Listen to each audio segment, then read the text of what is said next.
नमस्कार. मी प्राध्यापिका मेधा दाते. लेखक क्रमांक 337, 2 डिसेंबर. समर्थ रामदास. समर्थांचा संघटक, शौर्य, धैर्य, परोपकार फक्त इतकेच प्रस्थापित करायचे असे नव्हते, तर धर्मनिष्ठा, चारित्र्य, उपासना, ईश्वरभक्ती अशा सद्गुणांचे संवर्धन पण त्यांना करायचे होते. त्यांचे काम चोख आणि नेमके होते. जसे तरुणांना हेरून महंत बनवले, पण त्यांचा व तसेच त्यांचा व्यक्तिमत्व विकास घडवणे गरजेचे होते हे जाणून त्यासाठी ग्रंथरचनाही केली. ती त्यांनी विपुल केली. दासबोध, मनाचे श्लोक, रामायण, करुणाष्टके, आत्माराम, स्फुट ओव्या, स्फुट काव्ये, श्लोक, अभंग, आरत्या, सवाया, पदे, मानसपूजा अशी उदंड ग्रंथरचना समर्थांनी केली आणि समाजाला जागे करून विवेकी बनवण्याचा अतोनात प्रयत्न केला. कारण त्यांच्या स्फुटकाव्यांमध्ये समर्थ अंधश्रद्धा, आळस, गबाळेपणा यांच्यावर मनसोक्त वाभाडे काढत असत. तसेच त्यांनी कुठेच कधीच दैववादाचे समर्थन केले नाही. जागोजागी त्यांनी उत्कट प्रयत्नवाद मांडला आहे. वैयक्तिक मी समर्थांची खूप भक्त आहे, कारण 10 वर्षे त्यांच्या वाङ्मयांचा अभ्यास करून वेगवेगळ्या परीक्षा त्यांच्या वाङ्मयांच्या दिलेल्या आहेत. त्यामुळं कितीही बोलले तरी समर्थांबद्दल कमीच वाटते.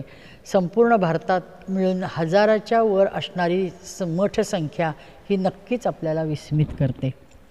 मोबाईल फोन काही नसताना ह्या गोष्टी घडलेल्या आहेत.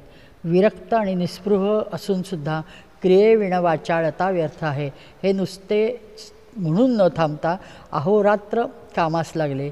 समाज प्रबोधन करून समाजाच्या हे लक्षात आणून दिले की आक्रमकांची संख्या खूप नगण्य आहे, पण जाती जमाती, हेवे दावे, भाषा, संप्रदाय, परस्पर स्पर्धा यांनी दुभंगलेला आपला समाज प्रतिकाराला दुबळा ठरतोय.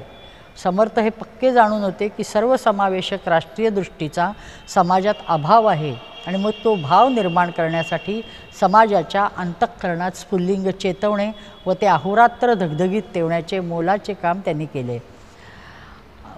आजही समर्थ वाङ्मयाचा अभ्यास करण्याची गरज पुन्हा निर्माण झाली असं वाटतं. विजयाच्या आकांक्षा निर्माण करण्यासाठी समाज मनाची मशागत समर्थ आणि त्यांचे महंत खरोखर खूप करत होते. स्वयंप्रेरणेने स्वराज्य कामात शिवबा घडले होते. समर्थांचे हे काम, त्यांचं जे सहयोग होता, त्यांच्या एक मिळून सहयोगाने जो झाला की रामदास आणि राजा शिवाजी यांनी खरंच समाजाला सुवर्णकाळ दिला. सातत्याने सर्वांना सोबत घेऊन काम केल्यामुळे त्यांचे आनंदभुवनचे स्वप्न सत्यात उतरले. छत्रपतींनी आग्र्याहून सुटका होण्यासाठी जागोजागी स्थापलेले मठ खूप कामी आले. जनमनात स्वराज्याला अनुकूल आणि पोषक लोकमानस बनवण्याच्या कामी समर्थांचे मठ, मंदिरे, महंत यांचा फार मोठा सिंहाचा वाटा आहे. MBAला जे 10 प्रोफेसर शिकवतात ते एकट्या समर्थांनी हजारो जणांचे घेतले. त्यात व्यवस्थापन, संघटन, व्यक्तिमत्व विकास, जोडीला योगशास्त्र, भक्तिशास्त्र, समाजशास्त्र, नीतिशास्त्र, व्यवहारशास्त्र, राजकारणशास्त्र म्हणजे सगळे एकट्याने कव्हर केले. संपूर्ण कारकीर्द किंवा वाङ्मयात कधी कुठेही त्यांनी स्त्रियांची उपहास केला नाही की त्यांची निंदा केली नाही. तत्कालीन कौतुकाची गोष्ट म्हणजे वेणाबाईंसारख्या विधवेला त्यांनी मठाधिपती बनवले आणि कीर्तनाला उभे केले. समर्थांनी आपल्या तपश्चर्येच्या 12 वर्षाच्या काळात डोळस उपासना करत लोकनिरीक्षण केले.